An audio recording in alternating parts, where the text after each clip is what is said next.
At the expert level, we will be going over how I took a 350 to 400 employee database and linked it to a Microsoft Visio org chart and how it gave us a real-time employee org chart that can be updated on the fly.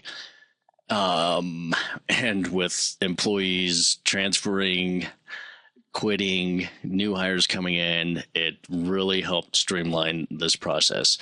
They also had me create a chart where they can actually see how many employees each department had, how many vacancies were open in each department.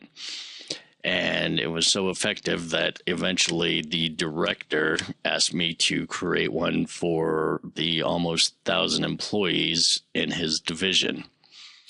Prior to this, the only place that I knew of that an org chart existed was on a 5-foot by 10-foot whiteboard in the main office.